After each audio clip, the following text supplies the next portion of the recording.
I didn't want to come here, but I couldn't ask Mrs. Washburn to drive all the way back into town just to hear more bad news. Her daughters suggested meeting them halfway, and this place was it. The stock they sold you is basically worthless. Either the companies don't exist or they've never heard of Lowe & Michaels Investments. Oh, I should have known better. I started getting these investment offers in the mail shortly after my husband died. Yes, I should have done my due diligence before sending them any money at all. These crooks are very slick, Mrs. Washburn. And they target seniors with mailing lists, lotteries, sweepstakes.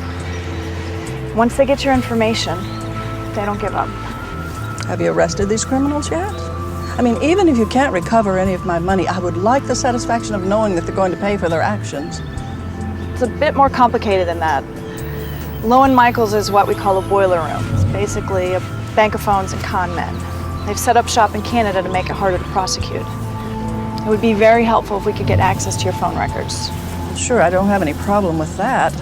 However, I have caller ID on all the phones at home, and I don't remember ever seeing a call that came from outside the country. Usually the calls are routed through switchers here in the U.S. Or they use prepaid cell phones or calling cards.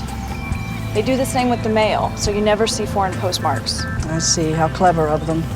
My husband always handled all of our investments. Perhaps I should have hired somebody after... The investments were so small, especially in the beginning, and I guess I wanted to think that I could do it on my own. It's difficult watching someone when they realize that they've been taken. I could imagine Doris Washburn sitting alone in her house, just starting to realize that her husband was really gone. Then the phone rings, and it's a nice young man asking if she'd had a chance to read the prospectus that she'd received in the mail. She probably explained that she hadn't had time since her husband had only recently passed away. The con man would have then stopped talking about investments altogether. He'd spin some story about losing his aunt or sister. They might have talked for an hour or more without him ever once asking for money. By the time they'd hung up, Doris Washburn might have thought she'd made a new friend. The next time he called, she'd be happy to make a small investment. Is there anything else you can recall that might help us? Did you speak to anyone else besides Matthew Raines? Yes, I spoke to his supervisor on at least 2 occasions. And if anything, was even more charming than Mr. Raines. I remember he always asked how my daughter was holding up. Mom, I'll get the car. Oh, all right, honey.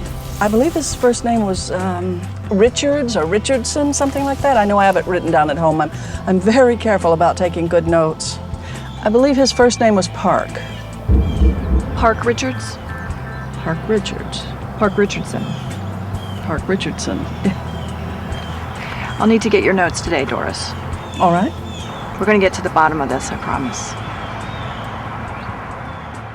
It couldn't be. We busted a boiler room operator named Park Richardson just before my father died 3 years ago. This was exactly the type of scam he used to run. Didn't I tell you about that one, George? Didn't I tell you to load up on that one, George? Didn't I tell you I have my own mother in that stock, George? Got her. Hey, Alan. Hey, what's up? Can you run a check with Marshall's and see if Park Richardson is still locked up. Richardson. Isn't that the guy that was running that investment scam? The when your father's friend was mixed up in? Yeah, it's him. I'm working a U.S.-Canadian cross-border case. Uh-huh. Sounds like his MO. If it It's is him, it might make extradition easier. Gotcha. I know the U.S. attorney would love to get him back. So would I. Yeah, let me check with the marshals. Great. Give me about 20 minutes, okay? Thanks. Great.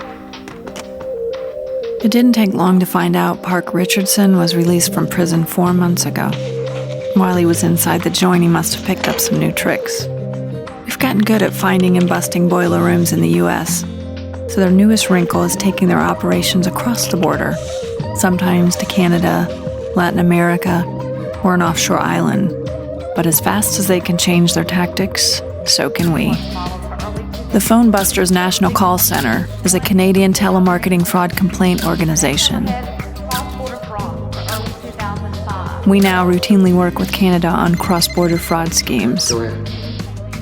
I called one of my contacts there and gave him all I had on Lowe & Michaels and my suspicions about Park Richardson. I got it. 2 days later, an email brings me a passport photo of a man named Park Richards, who's in Canada on a tourist visa. Somebody checked out. Yeah. The photo confirms it's our guy.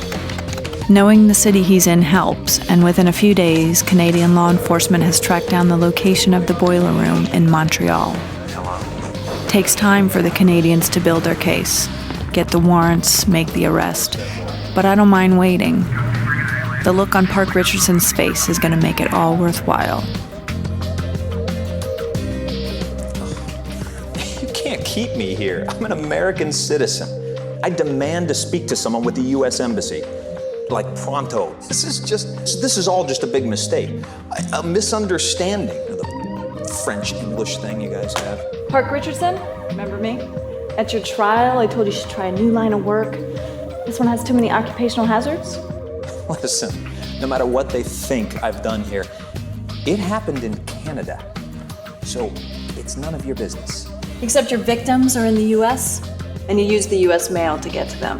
That makes it my business.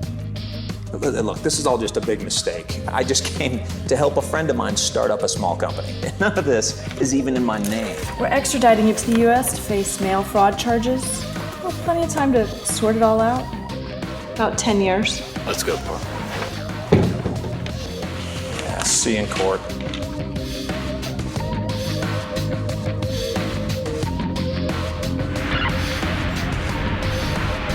I understand for 148 North St. Andrews, follow her not seen. 81 clear. Thanks to our partnerships with Canada, Park Richardson is now serving a 10-year sentence for mail fraud. Effective law enforcement within the U.S. has driven these criminals across borders in an effort to hide their crimes. While U.S.-Canadian cross-border task forces are helping to stop these crimes, prevention is still the best medicine. Consumers should be aware that there's an increasing trend for fraud schemes to operate outside the U.S. Modern travel, communications, and the internet make it even easier for these crooks to prey on you. You can help protect yourself with some simple steps. 1. If an offer seems too good to be true, it probably is. Beware of anything that promises large sums of money, sweepstakes, or lottery winnings in exchange for your advance payment, donation, or investment. 2. Don't allow yourself to be pressured into making a decision. Consult with your financial advisor, Better Business Bureau, family member, or trusted friend, or your Consumer Protection Bureau before deciding to act. 3. Remember that legitimate businesses will never object to you asking questions. They're also happy to provide references. Beware of anyone who tries to conceal their mailing address, telephone number, or evades questions about their operations. 4. Be aware that if you respond to even one of these offers, your name will likely be added to a mooch list by these criminals. These are mailing lists similar to those used by legitimate businesses that track people who've fallen for these scams in the past. They're bought and sold as part of these underground enterprises. 5. Be cautious if a company insists on using a commercial wire transfer service to send money. It's often impossible to verify the actual destination where the money will be picked up, making the receiver of the money difficult to trace. Always pay by credit card or postal money order. And if you think you've been the victim of fraud, you need to report it. These reports are vital in helping to track down these criminal operations, especially if they're operating outside the United States. You can contact your local postal inspector in the phone book or on our website at usps.com/postal inspectors. Cross-border fraud can be a world of trouble for its victims. Make sure that you're not one of them. The United States Postal Inspection Service would like to recognize our partners in law enforcement for their efforts in combating cross-border frauds. These include Project Colt in Montreal,